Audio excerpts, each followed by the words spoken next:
We all know that our body runs on bioelectricity, but the devil's in the details. Wouldn't you like to know more about that? Hi, this is Dr. Mercola, helping you take control of your health. And today we're joined by a true pioneer in natural medicine, Dr. Jerry Tennant, who wrote the book Healing is Voltage. And he is trained as an ophthalmologist and has a very interesting personal story and journey on how he transitioned into natural health and how his health was almost decimated by some challenges he's encountered and how he was able to turn that around. So welcome and thank you for joining us today. Thank you very much for having me. So I think many of our viewers would be interested in your personal journey. You're board certified ophthalmologist and focused on treating eye diseases, or had and still continue to do. And in fact, I think what I was really intrigued with some of your work is that you can reverse the most common cause of blindness in the United States, age-related macular degeneration, within a few days, or at least start the process going. So we'll definitely get into that. So why don't we talk about your journey and how your health got debilitated? Well, thank you very much. I always like to begin my talks with a disclaimer that I'm speaking with my Arizona license and not my Texas medical license. And if I may take just a moment to explain why that is. People have the mistaken idea that if several universities discover that there's some new treatment that works for some illness, that doctors can immediately start using that. And it's simply not true. Physicians, mainly physicians that work for pharmaceutical companies and insurance companies, get together and create rules they call standard of care. So all physicians are required to practice what's called standard of care medicine. So if somebody finds something that works, physicians can't do that until enough money is paid to this group to say. So in some states like Texas, our medical boards do not allow Texas physicians to talk about anything that's not standard of care. And obviously, things I'm going to talk about today aren't standard of care. So I have to use my Arizona license instead of my Texas license in order to speak freely about this subject. Is that the homeopathic license? Yeah, I have an Arizona license by the Board of Integrative and Homeopathic Medicine in Arizona. Okay, great. So my story actually begins when I started doing the research for the laser that's used in LASIK surgery. And one of the things we did at the time was that the laser wouldn't kill viruses. So for example, there was a fellow came to me from India who had scarring on the front of his corneas. And I was using the laser to simply carve those scars off to restore his vision. And at the time, we didn't know that the laser wouldn't kill viruses. So when I carved those scars off, the fact that he had leukemia meant that he had those viruses in his cornea. They came up and went through my mask, through my nose, and into my brain, and I developed encephalitis. So I got to where I could see a patient know I had a prescription. In addition, I developed spastic movements, so I would be sitting here and do something like this, which doesn't work really well if you're operating inside of somebody's eyeball. And so for all of those reasons, I quit working at the end of November 1995. And so I spent about the next 7 years in bed, sleeping 16 hours a day. I went to the best docs I could find. And excuse me, prior to this, you were practicing conventional ophthalmology. Yeah, I did a lot of cataract surgery, corneal surgery, etc. And so I was happily being an ophthalmologist, and then all of a sudden I couldn't remember how to do it. And so when I began to get sick, I went to the best docs I could find in New York and in Boston and so forth. And they all said, well, sorry, you have 3 viruses in your brain. We don't know what to do about it, so don't call us, we'll call you. And so I had 2 or 3 hours a day in which I could understand a newspaper, and then like a light switch, it'd go off and I couldn't understand it anymore. So during those 2 or 3 hours a day I could think, I realized I had to figure out how to get myself well because no one else was going to do it. So I had the idea that if I could figure out how to make one cell work, I could make them all work. Because although they look different, they really all have the same component parts and just have different software. So I began to read cellular biology books, which I hadn't done for about 30 years. And one of the things that resonated with me is that each of the cellular biology books would have anywhere from a sentence to a page that talked about the fact that cells must run at a pH between 7.35 and 7.45. Well, I didn't really know what that meant, except something about acid-base balance. So I began to try to understand pH and began to realize that pH is the name given to voltage in a liquid. So if you think about the voltage that runs these electric lights or this computer that we're using, that's called conductive. That means electrons are moving along a copper wire. But in a liquid, you have a different situation. A liquid can either be an electron donor or an electron stealer. And so by convention, if the liquid that you're interested in is an electron stealer, you put a plus sign in front of the voltage. And if it's electron donor, you put a minus sign in front of it. So you take a sophisticated voltmeter called a pH meter and put it in the liquid, and it will actually read out in voltage. And so plus 400 millivolts is the same thing, minus 400 millivolts of electron donor is the same thing as pH of 14. And of course, if it's neutral, it's a pH of 7. So basically, all of these pH meters have a switch. You can either switch it to read out in pH log and read out in millivolts. Well, it's obviously much easier to understand if you have a readout in millivolts because you really can better understand what's going on.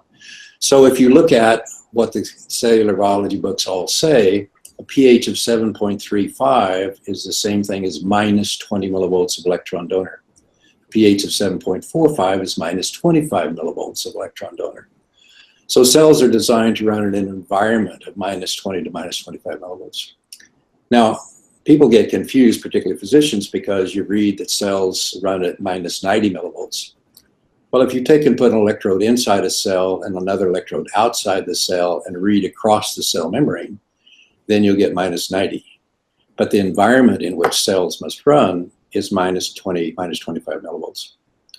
So that was a critical piece of my understanding to begin to understand how to get myself well. The second thing before we go on to the second thing, is this a conclusion you reached by investigating the cellular biology journals, or were there other investigators or physicians who had come to similar conclusions?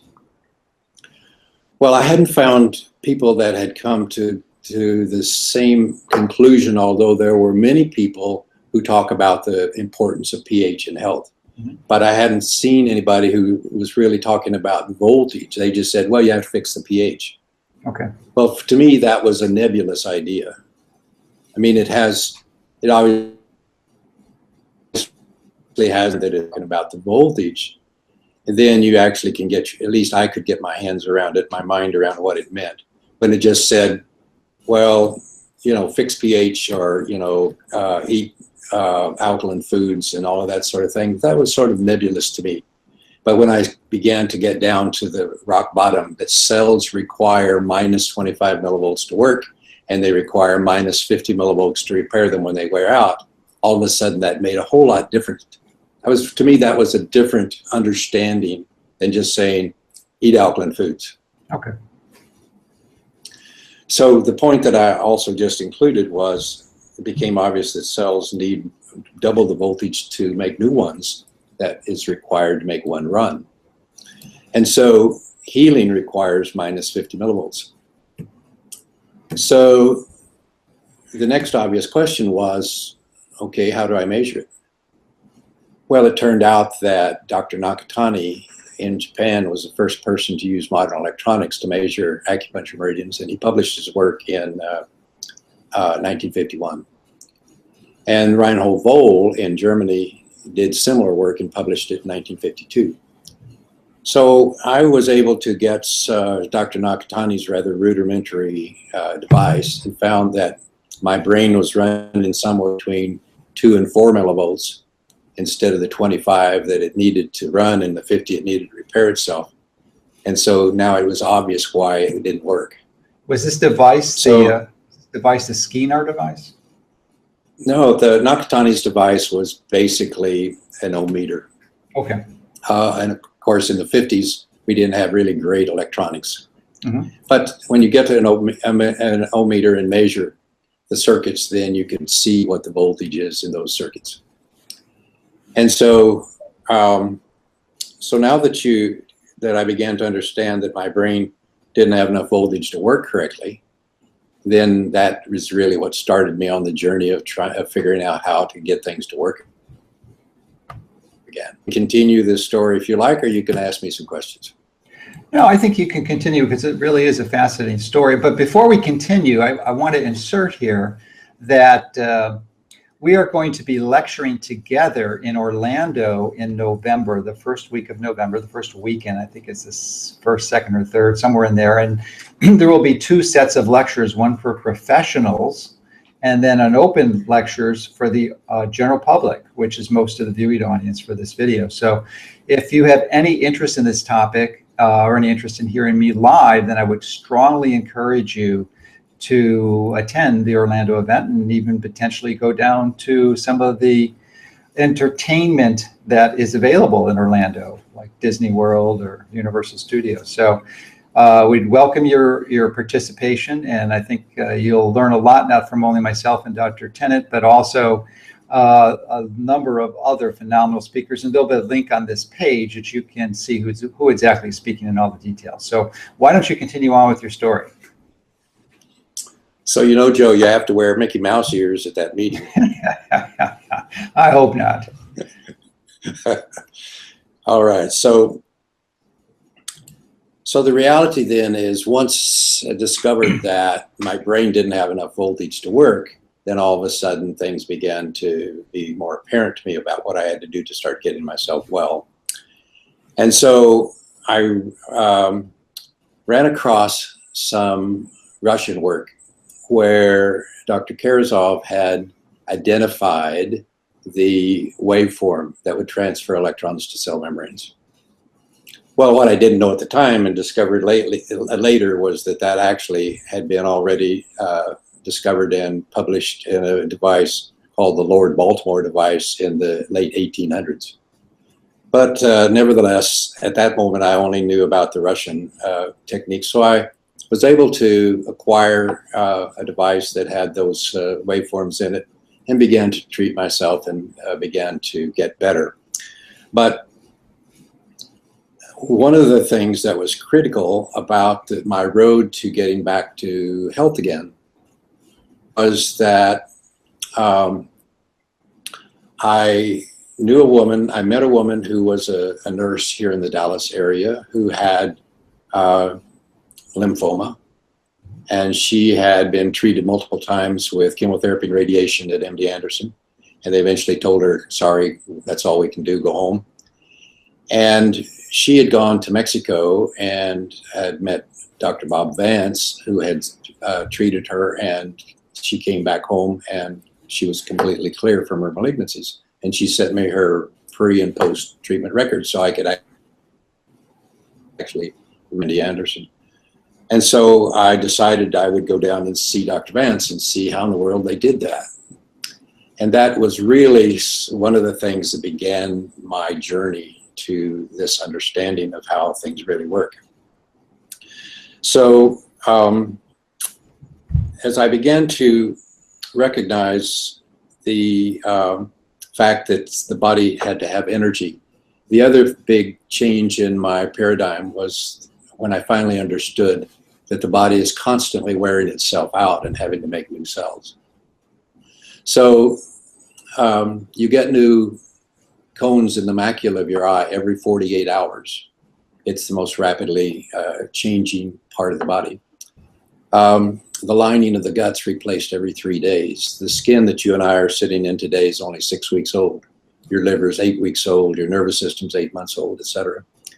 So one of the things I began to realize then is that chronic disease only occurs when you lose the ability to make new cells at work. I think that's significant enough. I'd like to say it again.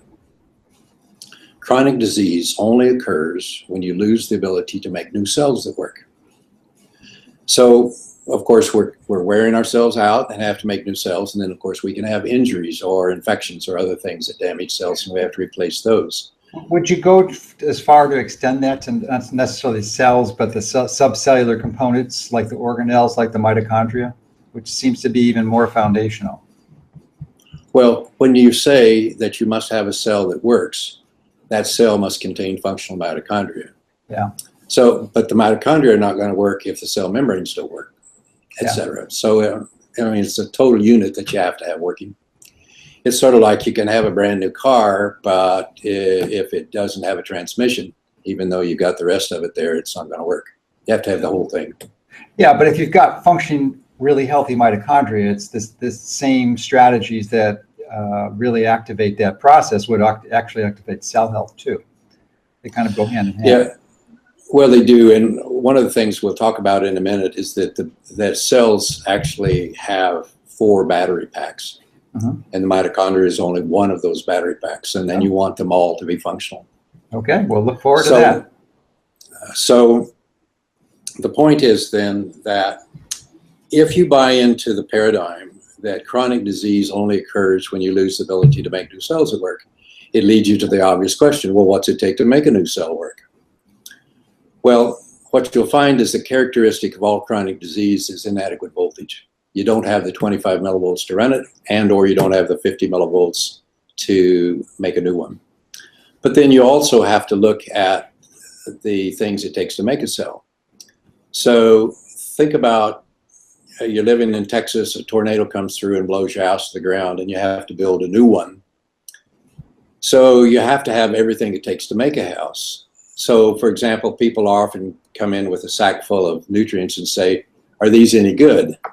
I'd say, yeah, they help make new cells, because you can't build a new house with doorknobs and bathroom tiles. You need doorknobs and bathroom tiles, but you can't build a new house with them. You have to have the whole thing. And so you have to be sure that you have everything it takes to make a cell. And then you have to deal with whatever toxins that are hanging around. So then we go back and begin to look at each of those pieces. Look at the voltage piece, look at the nutrition piece, look at the toxin piece. And then we can know how to make a new cell. Well, that leads us directly into what is the body's power pack battery system, wiring system that provides the voltage for everything to work. Well, it turns out that we have 4 different battery systems in the body that make cells work. Now, the biggest one and the one that's often overlooked is the muscle batteries. Our muscles are piezoelectric. And what does that funny word mean?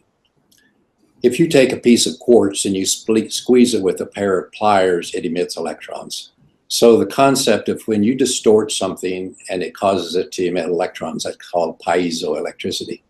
So when I move my muscle, it's like the electrons, because I'm distorting my muscles.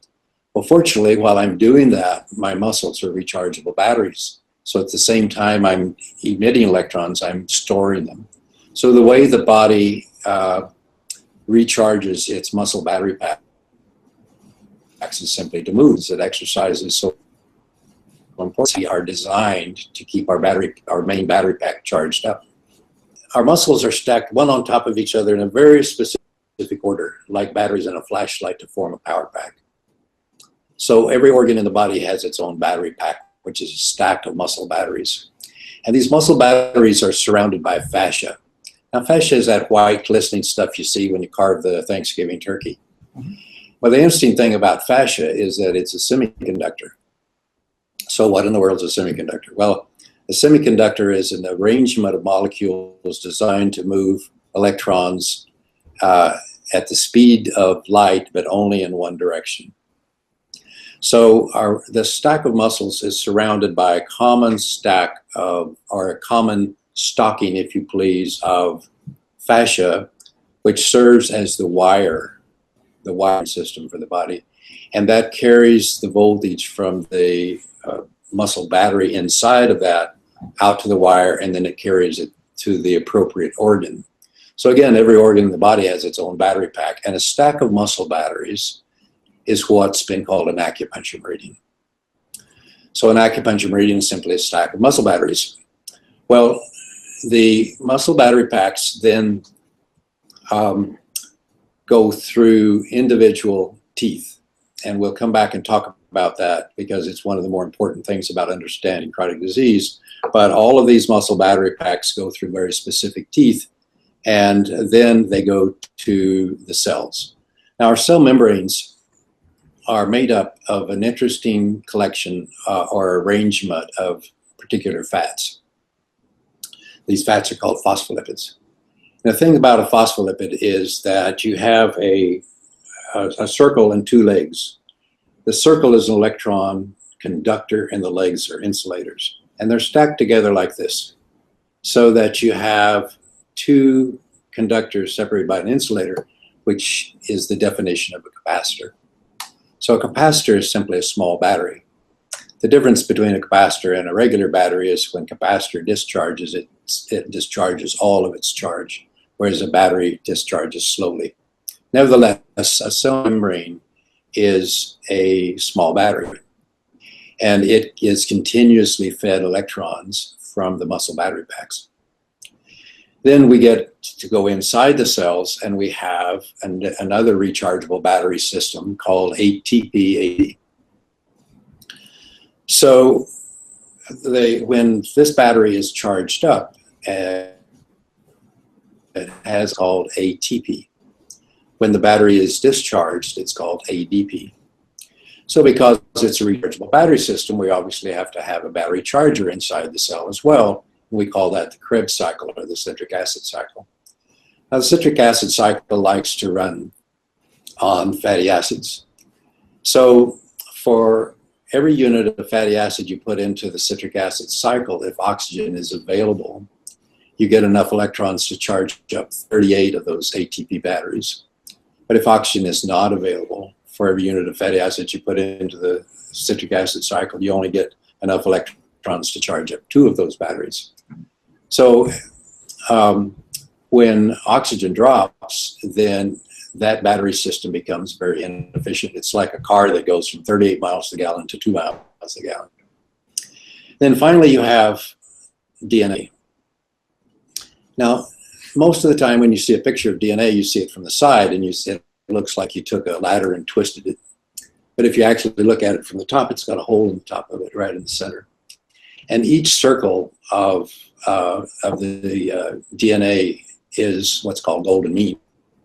And if we have time and need to, we can go into that subject. But anytime you have something that's golden mean and expose it to scalar energy, it will implode into that.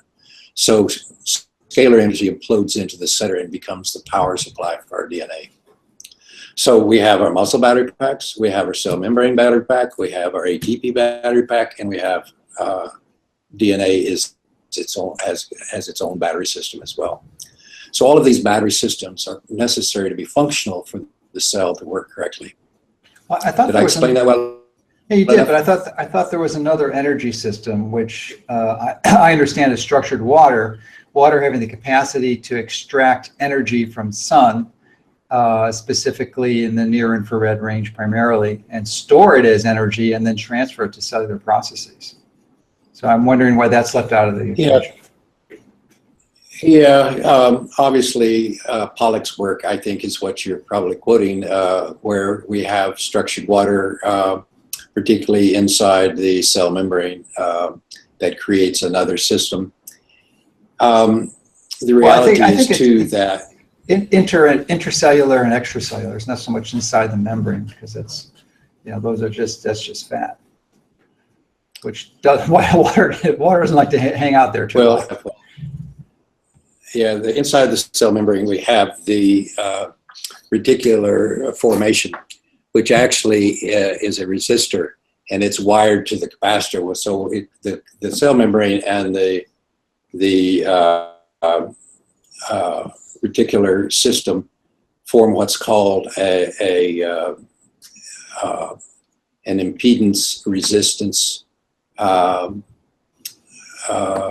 unit, which then interacts with the LC system or the impedance capacitance system of the rest of the body. But when we start getting into these electronic terms, I find people glaze over. And so I tend not to talk too much about LC circuits and RC circuits. Sure. But it's my understanding that especially the red blood cells, there's not enough energy that the heart produces when it pumps to transfer those cells through the capillaries. It just doesn't work. So they have to get their energy from other ways. And it's my understanding they do that through the structured water system. Yeah, I think you're correct about that. And again, the dilemma, at what level do we carry this conversation forward without losing too many people along the way? Well, I think it's essential to what you're saying too, is because part of your strategy is very similar to what I'm suggesting, is that we need to engage in activities that charge up our system, and one of them is exposing our skin, a sufficient quantity of surface area of our skin, to the sunshine on a regular basis. Well, I think you're correct about that because of particularly what Stephanie Seneff talks about, where nothing really works without cholesterol sulfate. And so when you eat sulfate, it exposes it to infrared light. It converts it to cholesterol sulfate. And cholesterol sulfate is attached to high molecular weight sugars, which then get put inside the red blood cells and create a magnetic field or zeta potential around the red cell. And then they're attached to gags, which go into the endothelium, which creates another magnetic field. So if this is the endothelium lining the inside of your artery, and this is a red blood cell going by, it creates a magnetic drag between the two that causes the endothelium to release nitric oxide, which then dilates the valve. So again, it's essential to have that. Plus, as Seneff has pointed out very clearly, essentially all patients with malignancies are deficient in cholesterol sulfate, and when they are, even with contact, the cell won't use them because it makes toxins that are worse than using the cytoplasm. But I think that's a whole other story. So we were beginning to walk along this road about what's it take to make a new cell that works. Mm-hmm. And we kind of said, okay, we got to have this voltage piece.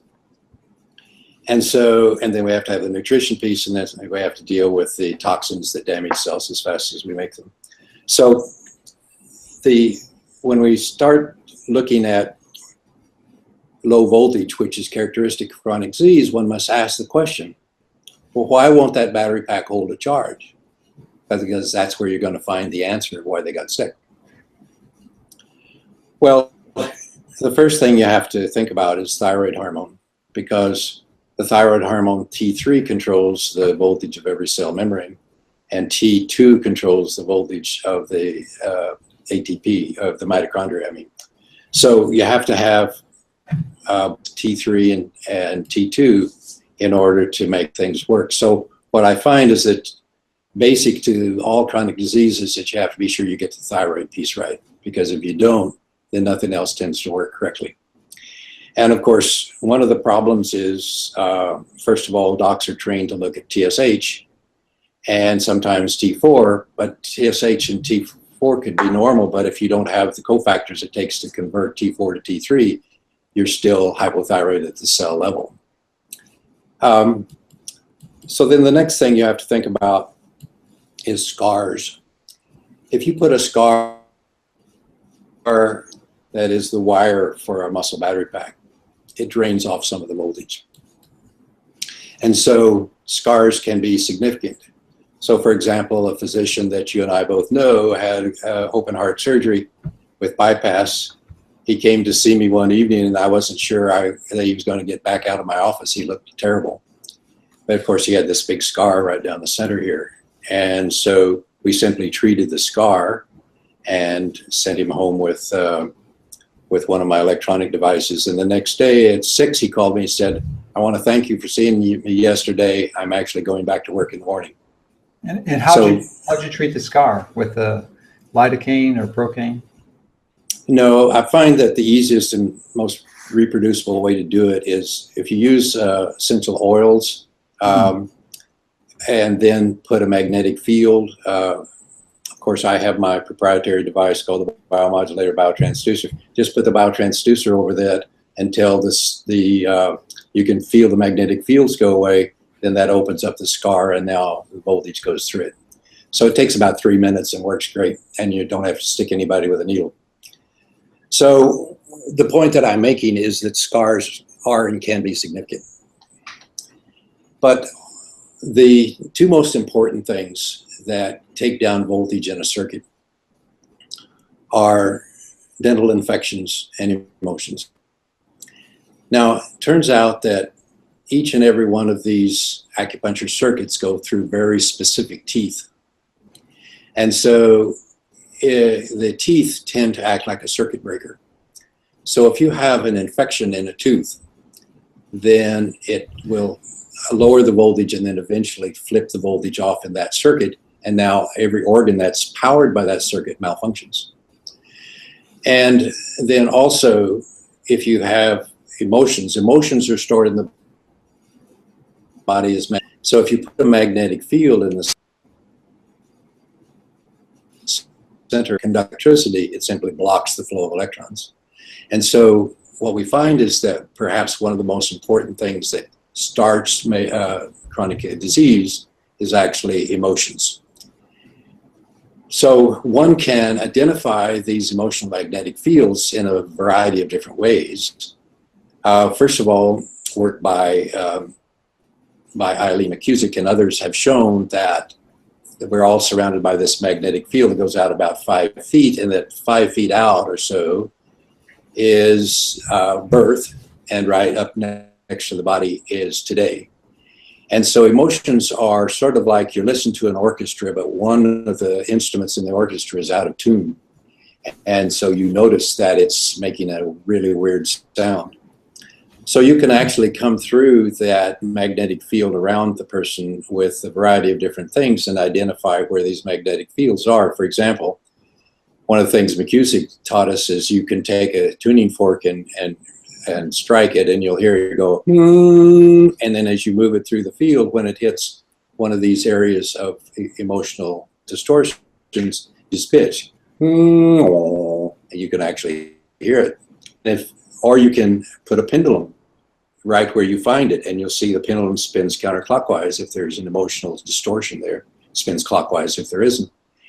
Or you can use another magnetic field, or some of the, I like to just do it, I can actually feel them with my hand as you go through that space. It's like you can all of a sudden feel a puff of air up against your hand. Nevertheless, the point is you find these magnetic fields, and they are stored primarily in the teeth that affects that circuit. So I believe the scenario that happens, and this is still in the theory form, but I really think this is what happens. You have an emotional event, it gets that distortion gets stored in the tooth in that circuit. That lowers the voltage to the pump that's inside the tooth that normally pumps fluid from the inside of the tooth into the mouth to keep it from getting decay. As you shut the pump down, eventually you start getting decay, then you get a filling, then you get a bigger filling, then you get a crown, then eventually you get a root canal, and then eventually you get cancer. So, because what happens is that progressively over time, you get less and less voltage in that circuit. And as voltage begins to drop significantly below the 25 millivolts, then things don't run correctly. And if you don't have 50 millivolts, you can't repair it. So when it wears out, now you get chronic disease. And of course, one of the things we can discuss if we have the time is that what you'll see is that malignancies occur when the polarity flips, when it passes through zero. So the point is then that you'll find that you have, when you find a circuit that has low voltage, you almost always will find that there's either emotion and or infection in the corresponding tooth on that side of the body in that acupuncture circuit. How do you figure out that, yeah, that seems to be the correct thing?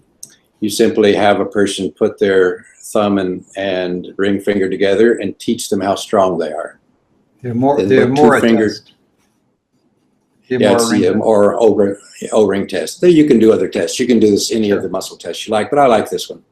You do that, and then they take 2 fingers and put it over the tooth that's in question and see if they're still strong. If they go weak, then you know you've got a circuit that's blocked there. And so then you begin to understand one of the main reasons that particular circuit no longer can provide the voltage necessary to keep that organ system working. So a big part of your strategy is working with a really competent biological dentist who can assist you with implementing these strategies. Yes, what I'm finding is there are 2 different issues.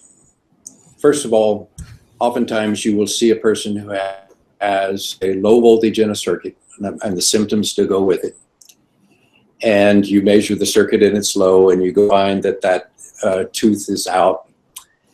But for example, one of the things that helped me understand the effects of emotions was that I saw enough kids that were under the age of 10 that had symptoms of heart, small intestine, and autonomic system, which is wisdom tooth.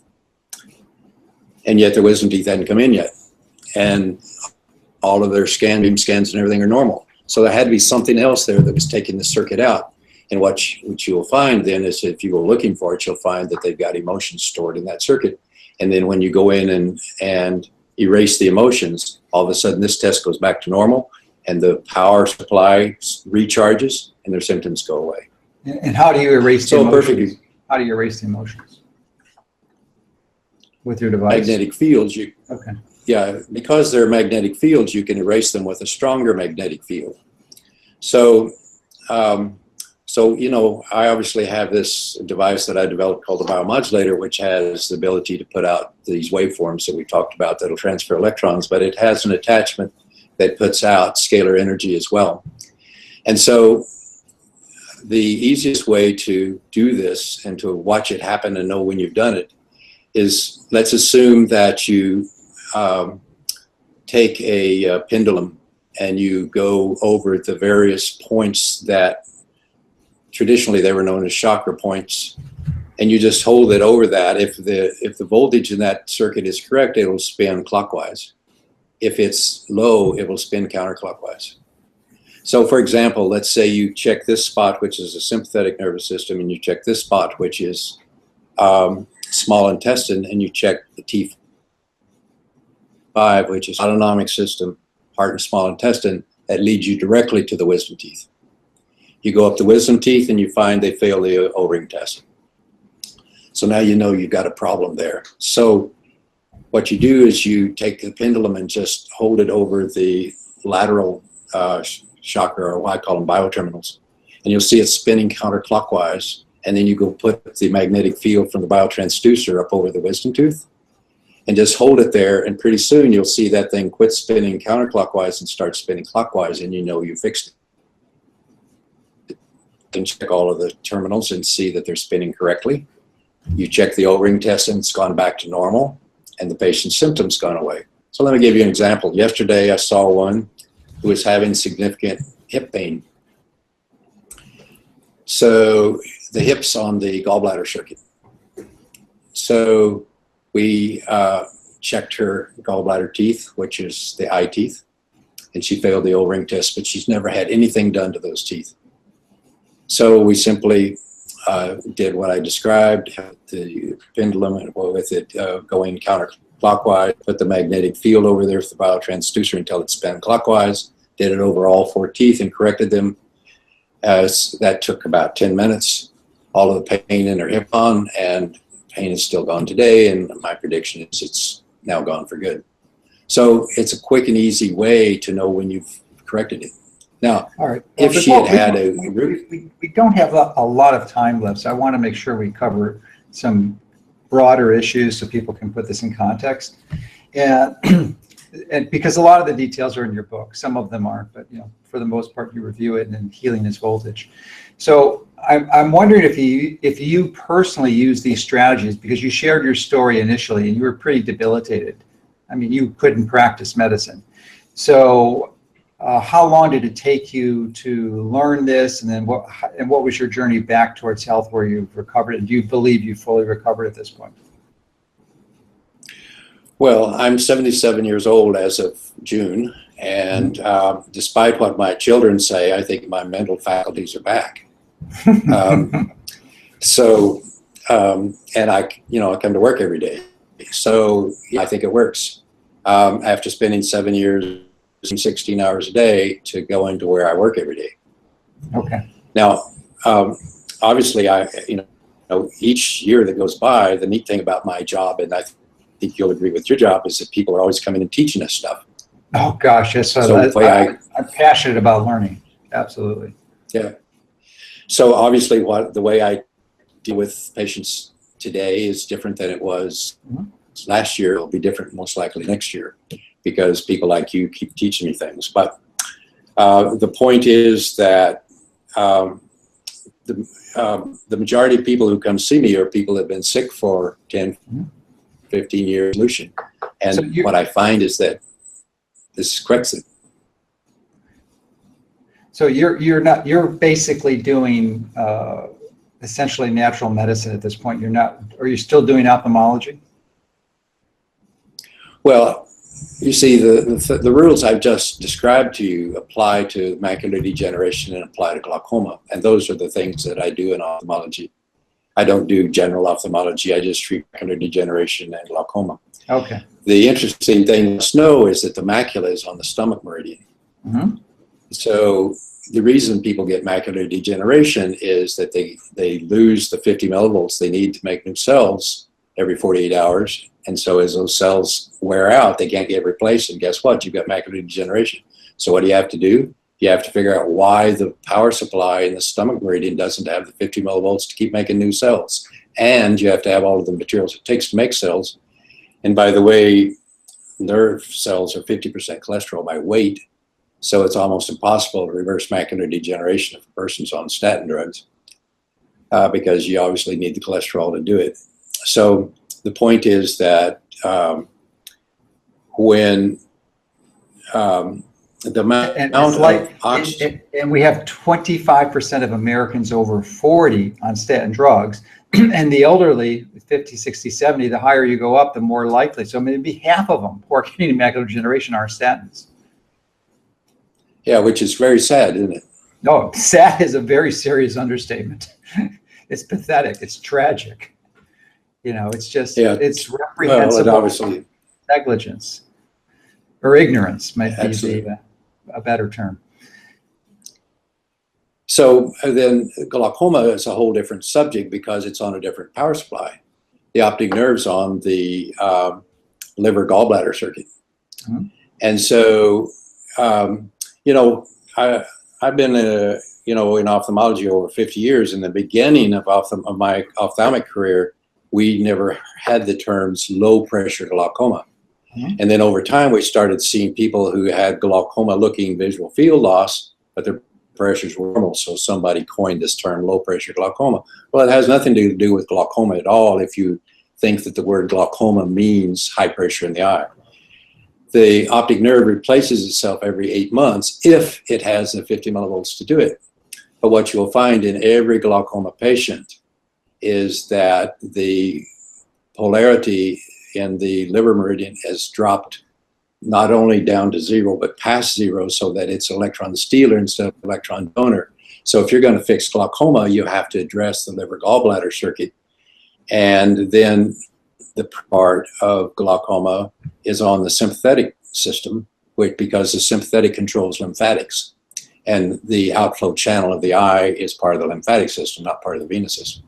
So to fix glaucoma, you look at both the sympathetic, parasympathetic, and figure out why that's balanced, and then you fix the liver gallbladder circuit. And now so again, for the typical person who comes into you with glaucoma or macular degeneration, which sounds like are two of your biggest challenges, not challenges, but complaints that people visit you with, what is the strategy? Not the strategy, but what is a typical course? I mean, it sounds like you can reverse it relatively rapidly. You're very consistent with it. So what is your success rate and timing on improvement of those conditions?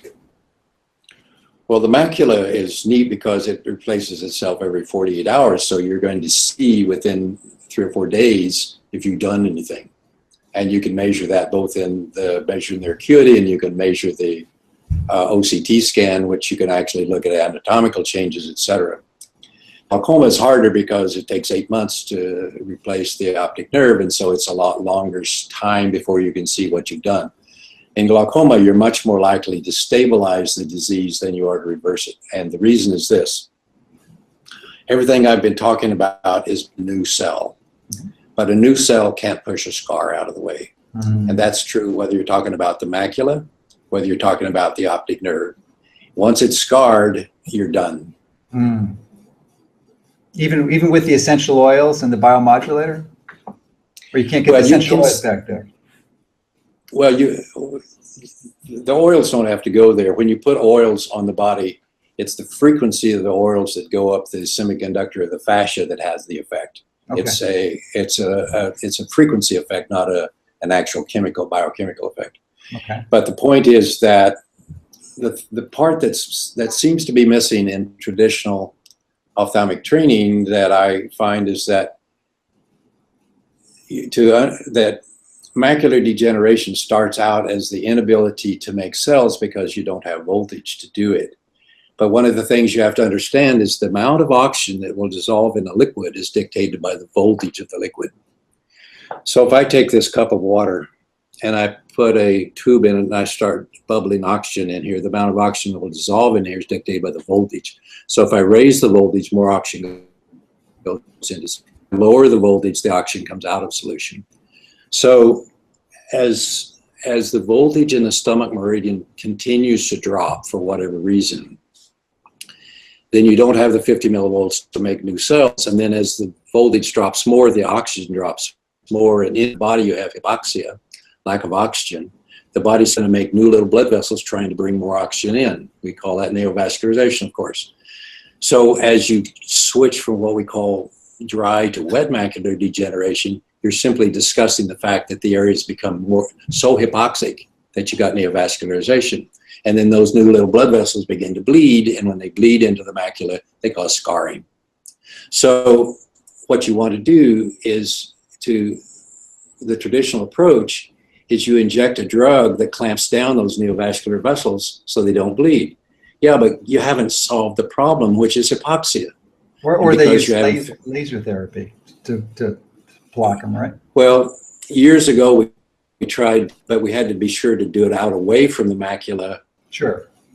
It's the laser got your vision anyway, so the laser had too much side effects requiring scarring.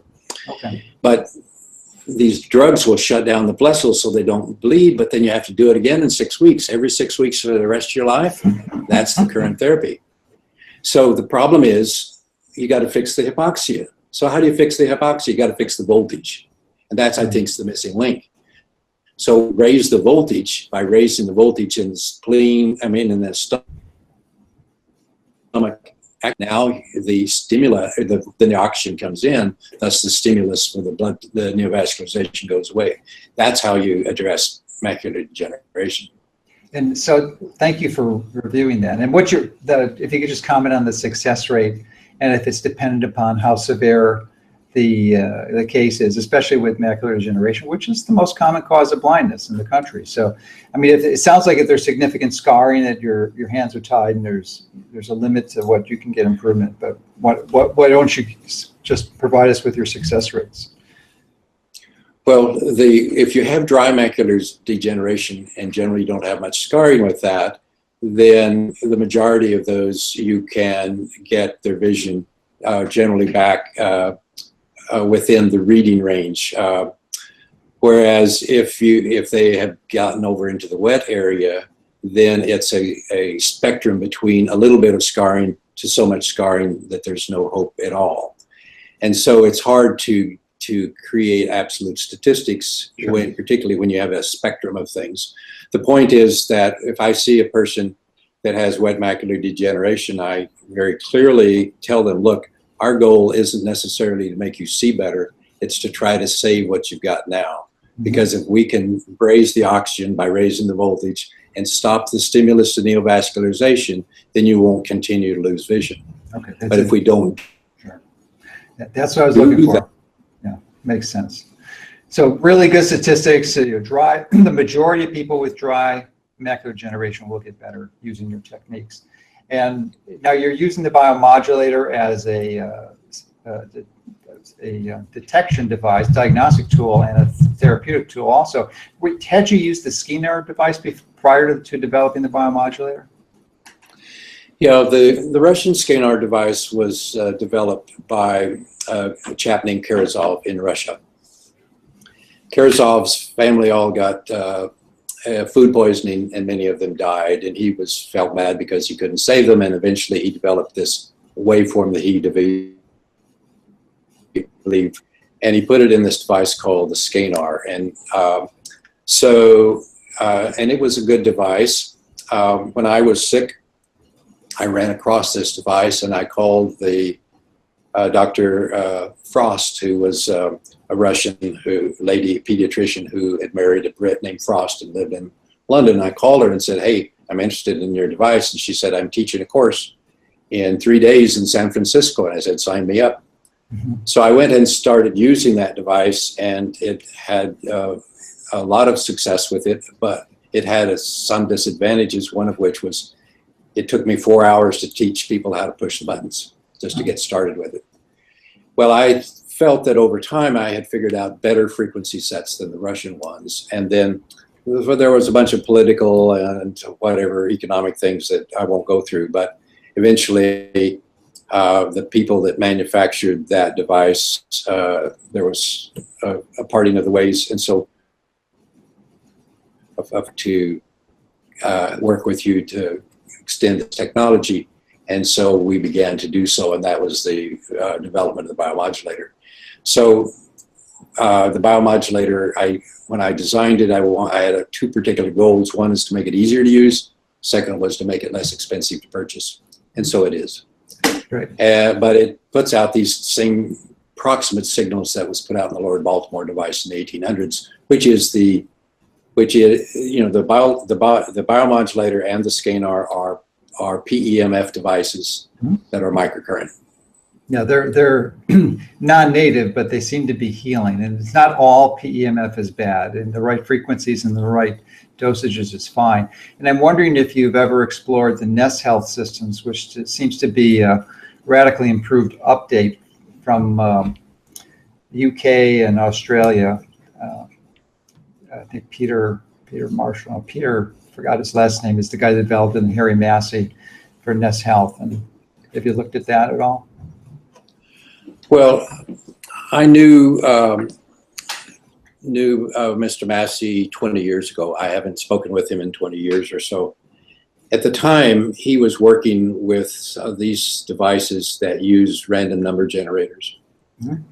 And there's a whole bunch of those, the QXCI, the Skio, Harry's device, I've forgotten what he called it then, what he calls his new one. There are a variety of these. Mm-hmm. I've torn those apart and looked at what's in them, and basically they're software that drive a random number generator. So you take any Excel spreadsheet or database and just list whatever you want. List all the illnesses, list all the minerals, list all of the vitamins, whatever. And when you hit go, it simply goes and randomly puts a number beside each of those and then sorts them and says, this is what your problem is. Well, the problem with most of those, in fact, essentially all of those, is you never get the same result twice. And they try to explain it away saying, well, it's Heisenberg's principle, uncertainty principle. I think that's all nonsense. They're just random number devices. So, so again, I don't know what Harry's current device is, but I know his old one was that. Okay. All right. Yeah, I've seen, there's actually seems to be quite a bit of scientific support behind that device, and a lot of training that goes with it too, but it's a simplified version of the scanner, and a lot of the scanner therapists seem to have switched over to using that one. But anyway, you're getting profound improvements with your current strategy, and I was impressed with it's not just it sounds somewhat esoteric, where you're measuring with this device and using these essential oils, but actually you integrate a whole solid set of pragmatic recommendations with respect to diet and essential fatty acids and grounding and exercise. So it's the whole combination. It's just not this magic device. Exactly, and that's why I spend so much time teaching, is that, people think, well, I can buy this device, take it out of the box and put it here and I'm well. Yeah. That's not the way it works. Again, you have to do everything it takes to make new cells at work. So again, basic is the voltage piece. If you don't do that, then you can eat a perfect diet, take perfect nutrition, but if your digestives utilize it, you're still starving to death. You have to have the voltage, you have to have the nutrition, you have to deal with the toxins. And so you have to do all of those. Sure. Now, with respect to improving the macula and fatty acids, do you find that the animal-based omega-3 products are useful? And I think you recommend phytoplankton and as a source of that, right? Well, the substances that are basic to health for both sea creatures and us land-based creatures are humic acids.